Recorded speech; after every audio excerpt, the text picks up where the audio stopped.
சமீபத்துல டிடிவி தினகரன் வந்து சம்மந்தமே இல்லாம ஒரு விஷயத்த சொல்றாரு. இவரு அதிமுகவை பாஜக கூட்டணிக்கு கூப்பிடுறாரு. பாஜக கூட்டணிக்கு அதிமுக வரவில்லை என்றால் அதிமுகவே இருக்காது அப்படின்ற அளவுக்கு பேசுறாரு. இந்த பேச்சினுடைய பின்னணி எப்படி புரிஞ்சுக்க? ரெட்டையிலை முடக்கப்படும். அதுதான் அவர் நம்ம இவ்வளவு நேரம் பேசினதை தினகரன் சம்மப் பண்றாரு. தினகரன் எப்ப பேசுறாருன்னா டெல்லிக்கு போயிட்டு வந்த உடனே பேசுறாரு. சசிகலாவும் அவரும் டெல்லிக்கு சென்றார்கள்னு ஒரு ரூமர் வந்துச்சு, பொய். அது போய் சசிகலா எங்கேயும் போல, தினகரன் தான் போயிட்டு வந்தார். இவர் போனது உண்மையா? இவர் போனது உண்மை. இவர் போய் அங்க டிஸ்கஸ் பண்ணிட்டு வராரு. அங்க இருக்கிறவங்க ஒரு மெசேஜை சொல்லி அனுப்புறாங்க. ஏன்னா இவர் சொன்னா ஏடிஎம்கே சைட்ல கேட்பாங்கன்றதுனால இவர் அதை சொல்றாரு. அதிமுக அழிந்து விடும் அப்படின்னு அவர் சொல்றாரு. இவர் ஏற்கனவே அதிமுக அழியறதுக்கு தானே கட்சி நடத்துறாரு. இவர் எதுக்கு அதிமுக அழிந்து விடும்னு ஜோசியம் இவர் ஏன் சொல்றாரு? அப்போ மெசேஜ் ஃப்ரம் பிஜேபி, ஒழுங்கா ஒத்துக்கோ, இல்லைன்னா ரெட்டையில முடக்கி ஏடிஎம்கே இதுவாயிடும் அப்படின்றதுதான் ஒரு முக்கியமான தகவல். அதுதான் சொல்றாரு. இல்ல அவர் சொல்றது இன்னொன்னு, அதிமுக வலுவா இருக்கணும்ன்றதுதான் பிஜேபி விரும்புது. அப்படி இல்ல பிஜேபி என்னைக்குமே அதிமுக வலுவா இருக்கணும்னு விரும்பவே இல்லை. பக்கத்து வீட்டு பொண்ணு வந்து குழந்தை பெற்று இவரு வந்து அதிமுக உணர்வாளரா இருக்கலாம் கண்டிப்பா தினகரன் அவர்கள். ஏன்னா அதிமுகவோட பயணிச்சிருக்காரு, ஜெயலலிதா அம்மா போடுறாரு. அதிமுக அழிஞ்சு போகணும்னு இவரு நினைப்பாரா? கண்டிப்பா. அதுதானே அவர் அமமுகன்னு ஒரு கட்சி ஆரம்பிச்சார். இல்லாட்டி அதிமுகல இருந்திருப்பாரு. போன சட்டமன்ற தேர்தலில் தம்பி 50 தொகுதியில அதிமுக தோத்ததுக்கு காரணம் யார் தெரியுமா? டிடிவி தினகரன். இப்ப 75 தொகுதி ஜெயிச்சிருக்காங்க. அந்த 50 தொகுதியும் சேர்த்து இருந்தா 125 தொகுதி அதிமுக ஆட்சிக்கு வந்திருக்கும். அதிமுகவை ஆட்சிக்கு வராம தடுத்ததுல அந்த ஓட்டு தான் பிரிவினைன்னு நம்ம சொல்றோம். அதிமுகவை ஆட்சிக்கு வராம தடுத்ததுல முக்கியமான பங்கு டிடிவி தினகரனுக்கு இருக்கு. முக்குளத்தோர் வகையறான்ற அந்த ஓட்டு தான் வந்து அதிமுகவுக்கு மைனஸ். 50 சீட்டு வந்து எடப்பாடி தோத்ததுக்கு காரணமே டிடிவி தினகரன். அவர் 2000 ஓட்டுவாங்க, 50 தொகுதி தோத்துச்சு. ரைட்டுங்களா? இவர் வந்து அதிமுக வாழ வைக்கலாம் என்னைக்குமே இல்லை. அது செந்தில் பாலாஜியை கேட்டாலே சொல்லுவாங்க. அது மாதிரி எதுவுமே கிடையாது. இவர் வந்து வேற மாதிரி தான் ஆளு. ஸோ இவர் அதிமுக வாழ வைக்க சொல்லலை. ஆனால் பாஜகவோட டிமாண்டை சொல்றாரு அவர். நீ ஒழுங்கா வந்துரு, இல்லைன்னா நீ காலி அப்படின்றத அவர் சொல்றாரு. அதுக்கு ஒரு சொன்ன அடுத்த நாளே அண்ணாமலை சொல்றாரு, அதிமுகவுடன் கூட்டணி அமைக்க நாங்கள் தயார். இல்ல அவர் தானே முதல்ல வேணான்னுட்டு இருந்தாரு. அவரே சொல்றாரு. எப்படி தினகரனோட வார்த்தையும் அண்ணாமலையுடைய வார்த்தையும் ஒரே லைன்ல வருதா? அப்போ இல்ல அண்ணாமலைக்கு இருந்த ஹோப் வந்து அதிமுக கூட்டணியை விட்டு வெளியேறி தனியா நின்னாதான் பாஜகவுடைய அப்படிதானே சொல்லிக்கிட்டு இருந்தாரு. இப்போ வந்து கூப்பிட்டு சொல்லிட்டாங்க டெல்லியில. எப்படி தினகரனுக்கு சொல்லி அமிச்சாங்களோ அதே மாதிரி இவர்கிட்டயும் சொல்லி அமிச்சிட்டாங்க. அதிமுகவுடைய சேர்லன்னா உனக்கு வேற வழி இல்லை, தமிழகத்துல பாஜக தலைவரா நீ நீடிக்க முடியாது அப்படின்றத அவங்க டிக்ளேர் பண்றாங்க. சோ அதை ஒரு எக்கோ பண்றாரு. நீங்க எப்படி பாக்குறீங்க? சேர்றதுக்கு வாய்ப்பு இருக்குன்னு நினைக்கிறீங்களா? கண்டிப்பா. அதுல என்ன இருக்கு? அண்ணாமலையை தூக்கி போட்டு இவ்வளவு கடுமையா சொல்றாங்களே சார். இன்னைக்கு ஆர்பி உதயகுமார் சொல்றாரு, ஜெயக்குமார் சொல்றாரு. ஜெயக்குமார் வாய்ப்பே இல்லை அப்படின்றத மறுபடியும் அடிச்சு சொல்றாங்க. ஜெயலலிதா சொல்லிட்டு அடுத்த தேர்தலையே அதே பாஜகவோட சேர்ந்தாங்க அவங்க. அதுல எல்லாத்துலயும் தோத்தாங்க அவங்க. அதனால அது வெளியில தெரியல பெரிய அளவுக்கு. ஜெயலலிதா வந்து நான் என் வாழ்நாள் முழுவதும் பாஜகவுடன் சேர மாட்டேன்னு சொன்னாங்க. அப்படிதான் வாஜ்பாய் ஆட்சியை கவிழ்த்தேன்னு சொன்னாங்க. அதுக்கு அடுத்த தேர்தலே வச்சாங்க அவங்க உறவு. திமுக வெளில வந்தோன்னா அதிமுக உள்ள போய் உறவு வச்சுது. இதெல்லாம் வந்து அரசியல்ல பாஜகவோட சேர்றது போறதுன்றது ரெண்டு கட்சிக்குமே சகஜம். பாஜக திமுகவுக்கும் சரி அதிமுகவுக்கும் சரி ரெண்டு பேருமே இது பண்ணிப்பாங்க. அதில் ஒன்றும் பெரிய பிரச்சனை இருக்கிற மாதிரி தெரியல. வந்தோடனே இந்திய ஹாய் பாய் அப்படின்னு சொல்லிட்டு அவர் 4 வார்த்தை ஹிந்தியில் புகழ்ந்து பேசிட்டு போகிறதோட முடிஞ்சிடும்ல. அது ஒன்றும் பெருசாக வராதுல்ல. ஆனால் இந்த தொண்டை சிங்காவானான்னு தெரியாது. இப்போ விசிகாவுக்கும் திமுகவுக்கும் இடையில மோதல் நடக்குது ஆதவ் அர்ஜுன் விஷயத்தில். ஆதவ் அர்ஜுனை தூக்கி வெளியில் போட்டாங்க, அவரும் போயிட்டாரு. ஆனால் ஆதவ் அர்ஜுன் எழுப்பின கேள்வி வந்து திமுகவுக்கு எதிரான விமர்சனமாக இன்னைக்கு வரைக்கும் விசிகாவுக்கும் திமுகவுக்கு இடையில நிற்குது இல்லை.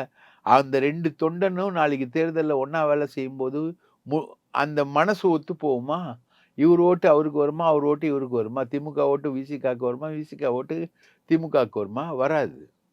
ரெண்டுத்துக்கான வேறுபாடு வரும். ஆனால் அதுதான் நடக்குதான்னு நடக்கலையான்னு தெரியல. ஆனால் பாஜகவை பொறுத்த வரைக்கும் அவங்களுடைய வாக்கும் அதிமுக வாக்கும் அந்த உயர் ஜாதியினர் வாக்கு, உயர் ஜாதி இந்துக்களுடைய வாக்கு, அந்த வாக்கு மனு தர்மத்தை ஆதரிக்கக்கூடிய வாக்கு, அது ரெண்டும் உயர் ஜாதியினர் வாக்கு வந்து பாஜக வாக்கு அதிமுக வாக்கோட கிளீனா சிங்க் ஆகும். 2 கூட்டணியும் அமைஞ்சா அதுக்கான விஷயங்கள் பாசிட்டிவா தான் இருக்கும். இந்த பொதுக்குழுவுல போடப்பட்ட தீர்மானங்கள்ல கூட திமுக அரசை கண்டிக்கிறாங்க, பாஜகவை வலியுறுத்துறாங்க.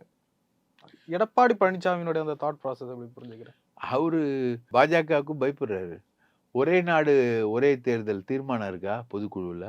ஏற்கனவே ஆதரிச்சிருக்காங்க அத. ஆமா. இப்போ என்ன நிலை? ஒரு ஜட்ஜு முஸ்லிம்களுக்கு எதிராக பேசுறாரு.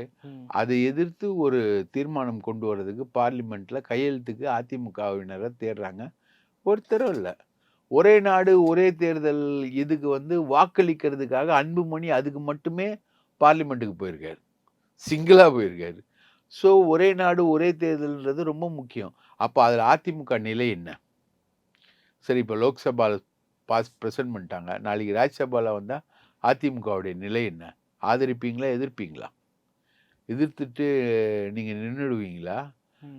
அப்படி ஒரு நிலை பாஜகவுக்கு எதிராக எடுக்க முடியுமா? முடியாதுன்றது தான் பொதுக்குழுவில் இவங்க தீர்மானம் நிறைவேற்றாதது சொல்லக்கூடிய உண்மையை வந்து பாஜகவை எதிர்த்து அதிமுக சரியாக கொள்கை ரீதியாக போராட முடியாது. அங்கே தான் விஜய்க்கும் அதிமுகவுக்கும் டிஃப்ரென்ஸ் இருக்குது.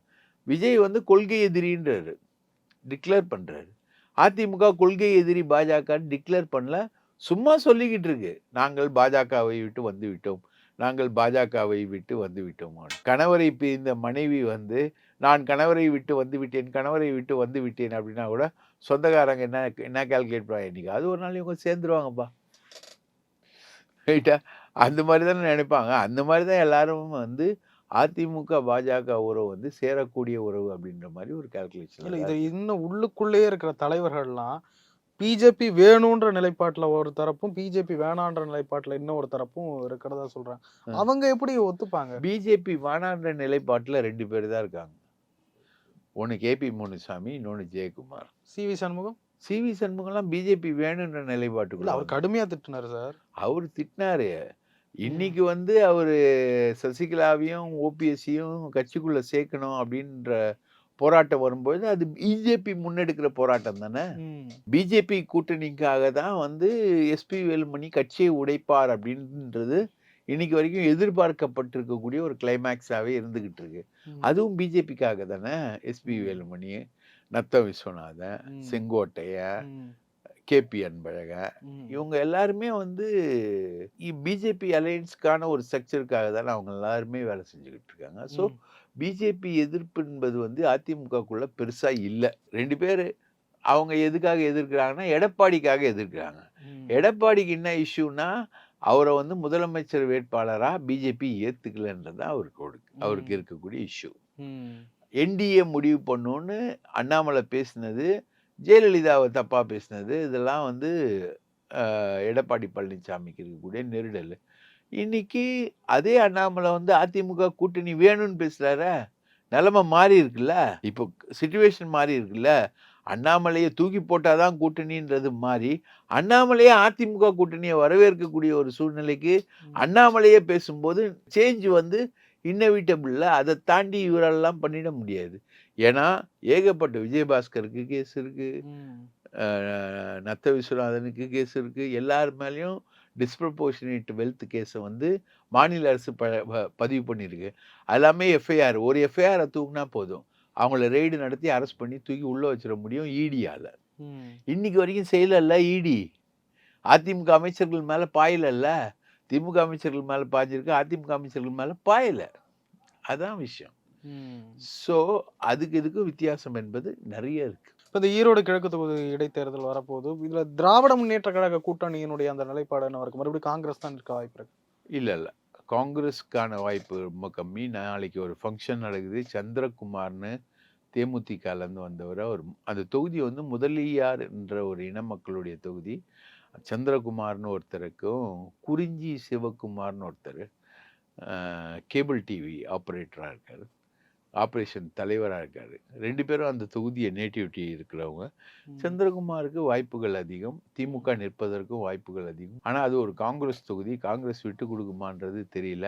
ஆனா இதுவரைக்கும் 2 முறை காங்கிரஸ்க்கு குடுத்து, ஈவி.கே.எஸ். குடும்பத்துக்கு குடுத்து 2 பேரும் மரணம் அடைஞ்சிருக்காங்க. ம். ஈவேரா திருமகனும் சரி, ஈவி.கே.எஸ். இளங்கோவனும் மரணம் அடைஞ்சிருக்காங்க. ம். ஸோ அது ஏதோ ஒரு அமானுஷ சக்தி அந்த தொகுதியில இருக்கான்னு தெரியல. ம். அந்த தொகுதியும் சரி, விக்கிரவாண்டியும் சரி, அது வரைக்கும் 5 வருஷத்துல 5 தேர்தல் பார்த்த தொகுதி வந்து ஈரோடு கிழக்கு தான். ம்.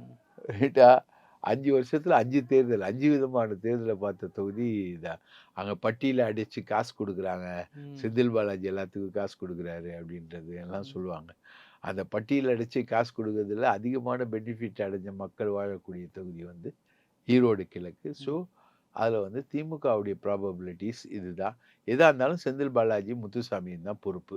அவங்க இப்போ வழக்கம் போல பார்த்துக்கிட்டு அத ஜெயிப்பாங்க அப்படின்றது ம். தான் எதிர்பார்ப்பு. வெற்றி வழக்கம் போல திமுகவுக்கு தான் ஆமா, இடைத்தேர்தல் அப்படின்னு. இடைத்தேர்தல்னா திமுகவுக்கு தான் வெற்றி. ம். அதுக்கு மீறிலாம் ஒண்ணும் நடப்பதற்கான வாய்ப்பு இல்ல. ம். ஒருவேளை விஜயும் அதிமுகவும் சேர்ந்து நின்னாங்கன்னா, இந்த தேர்தல் வந்து திண்டுக்கல் பாராளுமன்ற தொகுதி அதிமுகவுக்கு இடைத்தேர்தல் எப்படி இருந்ததோ அது மாதிரி இருக்கும்.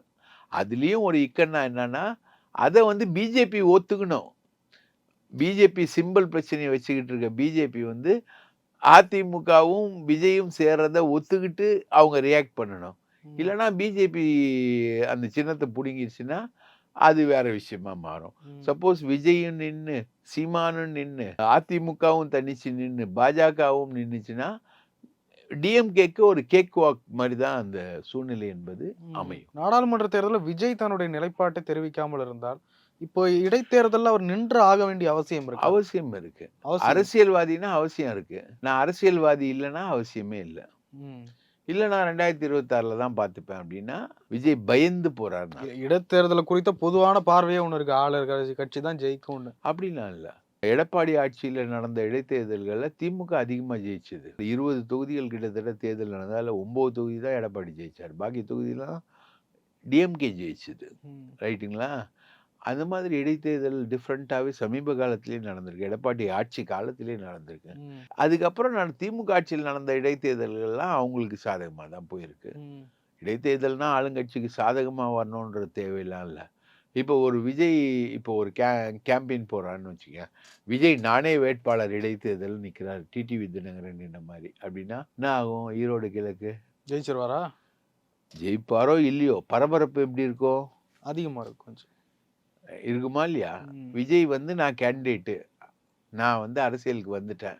இப்ப நான் கேண்டிடேட்டு. எனக்கு ஒரு தேர்தல் வருது. எனக்கு ஓட்டு போட்டு என்னோட பலத்த காட்டுங்க அப்படின்னு அவர் நிக்கிறாருன்னு வைங்களேன்.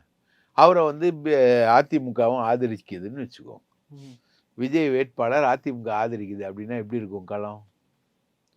ரைட்டா? அது மாதிரி நிறைய ப்ராபபிலிட்டிஸ் இதுக்குள்ள நிறைய இருக்கு. இது எப்படி வரும், எப்படி போகும்லாம் சொல்ல முடியாது.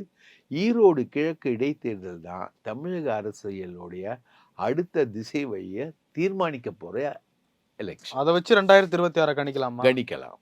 ம். விஜய் தெளிவுபடுத்தி விட்டார் அதிமுகவுடன் கூட்டணி இல்லை என்பதை புசி ஆனந்த் மூலமாக. மறுபடியும் அவரை இணைச்சு பேசுறது சரியா அதிமுகவோட? அப்புறம் எடப்பாடி பழனிசாமியுடைய அந்த கற்பனைக்கு என்ன பதில் சொல்வீங்க? அவருடைய கற்பனை அது தனி ட்ராக் சார். நம்ம அதை இணைக்க முடியுமா? அவங்களுக்கு அவரு இல்லைன்னு சொல்லிட்டாரு. ம். விஜய் வந்து இல்லைன்னு சொல்லிட்டாரு. ம். ஆதவ் அர்ஜுன் விழால என்ன எடப்பாடி நல்லவர் தானே ஆதவ் அர்ஜுனா இன்னைக்கு வரைக்கும் சொல்லிட்டு இருக்காரு. ம். எடப்பாடி நல்லவர், பிஜேபி எதிர்க்கிறார், அவரை நோக்கி கட்சிகள் போகும் அப்படின்ற மாதிரி சொல்லியிருக்காரு. இப்போ ஆதவ் அர்ஜுனுடைய ஃபார்முலா படி பார்த்தா விஜய், எடப்பாடி, விடுதலை சிறுத்தைகள் 3 பேரும் ஒண்ணா வருவாங்க. இப்போ 6 மாசத்துக்கு நீக்கியிருக்காங்க. 6 மாசம் கழிச்சு அரசியல் சூழ்நிலை எப்படி மாறும்னு யார் சொல்ல முடியும்? ம். ரைட்டா? இப்பவுமே வேல்முருகன் ஸ்ருதி பேதத்துல மூலம் வாசிக்க ஆரம்பிச்சிட்டாரு. அவர் ஒரு தொகுதி, ஒரு எம்எல்ஏ தொகுதி தான் ஒரு அவருக்கு. எம்எல்ஏ தொகுதினாலும் 1 இயர் பார்ட்ல ஒரு முக்கியமான ரோல் ப்ளே பண்ணக்கூடிய ஆளு. ம். அதனாலும் ஒரு அதிருப்தி என்பது இருக்கு. வந்திருக்கு. ம். ஒண்ணாவது தெரியுது. கல்யாணத்துல சாம்பார்ல ஒரே ஒருத்தன் வந்து கரப்பான்பூச்சி இருக்கிறதையோ, அழுவி போன தக்காளி போட்டதையோ கண்டுபிடிச்சிட்டான். ஒருத்தன் தான். ம். ஆனா சாம்பார் இஷ்யூ தானே. ம். அப்போ திமுக கூட்டணிக்குள்ள நடக்கக்கூடிய விஷயங்கள் ஒரு இஷ்யூ தானே. அந்த இஷ்யூவை திமுக அழகா டேக்கிள் பண்ணிடும், சால்வ் பண்ணிடும். இதே வேல்முருகன் வந்து நாளைக்கு உதயநிதியும் இவரையும் ஸ்டாலினையும் புகழ்ந்து பேசலாம். வேல்முருகனை பொறுத்தவரைக்கும் எடப்பாடிகிட்ட ஒரு நல்ல காசு வாங்கிட்டாரு. அவர் வந்து அதிமுக முகாமுக்குள்ள தான் அவர் போவார். அவரை பொறுத்த வரைக்கும் 2026 எடப்பாடி தான் ஆட்சிக்கு வருவார். அது அவரோட பார்வை. அவர்கிட்ட ரொம்ப நெருக்கமாக பேசுகிறவங்கலாம் சொல்கிற தகவல் இதுதான். இருந்தாலும் மாற்றி கூட பேசலாம் இல்லையா? திமுக எப்படி ஹேண்டில் பண்ணுறதுன்றது இருக்கு இல்லையா? ஆனானப்பட்ட பொதுக்குழுவையே அமைதியாக நடத்துகிறாங்க அதிமுகவில். வைட்டமின் பா, வைட்டமின் பணம் நடத்துது இல்லையா? அந்த மாதிரி கூட்டணி அரசியலில் கூட்டணி விஷயங்களையும் அழகாக வைட்டமின் பா வேலை செய்யலாம் இல்லையா? அந்த மாதிரி நிறைய விஷயங்கள் நிறைய மூத்த பத்திரிகையாளர்கள் நம்புறாங்க திமுக கூட்டணி உடையாது, வாய்ப்பு இல்லைன்னு. ஆனா அந்த உறுதி உங்கள்கிட்ட இருக்க மாதிரி தெரியல எனக்கு. எனக்கும் இருக்கு. திமுக கூட்டணி உடையாதுப்பா. உடையும் அப்படின்றது வந்து அதிமுகவுடைய எதிர்பார்ப்பு.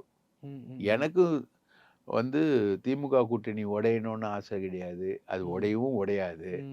அந்த எதிர்ப்புகளை எல்லாம் அவங்க அழகா சமாளிச்சுட்டு போயிடுவாங்க. திமுக எப்படி தெரியுமா தம்பி? ஒரு 50 வருஷத்துக்கு பிளான் பண்ணுவாங்க. இன்னைக்கு விஜய் வர்றாரு.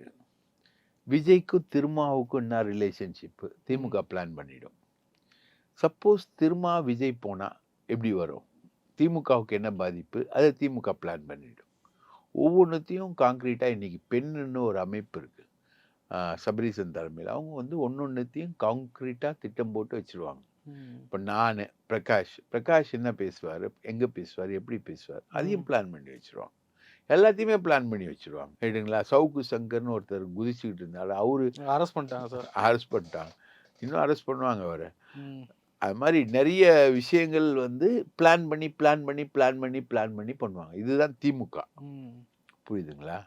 திமுக வந்து ஒரு அகாதோக இயக்கம் கிடையாது. அவங்க பிளானிங் பர்ஃபெக்டாக இருக்கும். அதிமுகவில் திங்க் டேங்க் யாருன்னு பார்த்தீங்கன்னா சுனில்னு ஒருத்தர் டெல்லியில் இருக்கார். அவரு. 2வது எடப்பாடியுடைய மகன் மிதுன்னு. இவங்கெல்லாம் வந்து திங்க் டேங்க். அதிமுகவுக்கு என்ன பயம், எடப்பாடிக்கு என்ன பயம்? சசிகலாவும் ஓபிஎஸும் உள்ளே வந்துட்டா கட்சியை கபலீகரம் பண்ணிடுவாங்க, நம்மளை காலி பண்ணிடுவாங்கன்னு ஒரு பயம், செல்ஃப் பயம், அவ்வளோதான். அதை தாண்டி ஒரு கமாண்டபிள் லீடராக எடப்பாடியால் இன்னைக்கு வரைக்கும் வர முடியல அப்படின்றது தான் ஒரு மிகப்பெரிய மைனஸு. ஒரு மாவட்ட செயலாளர்கள் மேலே கூட, தப்பு பண்ணுற மாவட்ட செயலாளர் மேலே நடவடிக்கை எடுக்க முடியாத ஒரு தலைவராக, கையாலாகாத ஒரு தலைவராக எடப்பாடி இருக்காருன்றது தான் இருக்கிறதுலே இருக்கக்கூடிய பெரிய வருத்தம் அதிமுகவில். இப்போ அந்த வருத்தம் எப்படி பரிணமிக்கும், எப்படி போகும், எப்படி மாறும், எப்படி நிற்கும் அப்படின்றது அதிமுகவுடைய எதிர்காலம். அதிமுகவில் வந்து அது கொதிச்சு பொங்கி எழும்போது அப்பப்போ தண்ணி ஊற்றிக்கிட்டே இருக்காங்க. வைட்டமின் பா தான் தண்ணி, பணம், அதை ஊற்றிக்கிட்டே இருக்காங்க. அது கொதிக்கிற கொதிப்பெல்லாம் அடங்கி முனுசாமி நிதியெல்லாம் கொடுக்க சொல்றாரு. அப்படி பண்ற ஆப்ரேஷன் வந்து என்னைக்குமே அந்த தண்ணி ஊற்றிக்கிட்டே இருந்தீங்கன்னா கீழே அடுப்பு எரியுதுல்ல, எரியறத அடக்குனாதான் கொதிக்கிறது அடங்கும். நீங்க கீழே அடுப்பு எரிஞ்சுக்கிட்டே இருந்தா நீங்க மேல தண்ணி ஊத்திக்கிட்டே இருந்தீங்கன்னா எங்க என்னைக்கா ஒரு நாள் பஸ் நீ கொஞ்சம் கவனம் செதறிடுச்சுன்னா டொமால்னு வெடிக்கும். ரைட்டுங்களா? அன்னைக்குதான் தெரியும் கேஸ் வெடிச்சது எப்படி, எரியறது வெடிக்கிறது எப்படி, கொதிக்கிறதுல நீங்க தண்ணி ஊத்துறது எந்த அளவுக்கு நிற்கும்ன்றது அன்னைக்கு தான் தெரியும். இதுதான் ரியல் அதிமுகவுடைய உண்மையான பொசிஷன். நிறைவா ஒரு கேள்வி சார், இந்த விஷயங்கள்ல ஓபிஎஸ் சசிகலாலாம் எந்த இடத்துல இருப்பாங்க? ஓபிஎஸ் சசிகலா எல்லாருமே பிஜேபி இடத்துல தான் இருப்பாங்க. சசிகலா கூடவா? ஆமா, பிஜேபியோட கமாண்ட்ல தான் இருப்பாங்க. இல்ல கமாண்ட்ன்றதை தாண்டி எந்த பொசிஷன்ல இருப்பாங்க? அதிமுகவுக்குள்ள போக எதுவும் வாய்ப்பு இருக்கா, இல்ல இதே மாதிரி தனித்தா, இல்ல பிஜேபி ஆதரவுலையா? பிஜேபி ஆதரவோட அதிமுகல சங்கமிக்கிறதுக்கு சசிகலா முயற்சி பண்ணிக்கிட்டு இருக்காங்க. ஓகே. பிஜேபி ஆதரவு இல்லாம அவங்களால பண்ணவே முடியாது.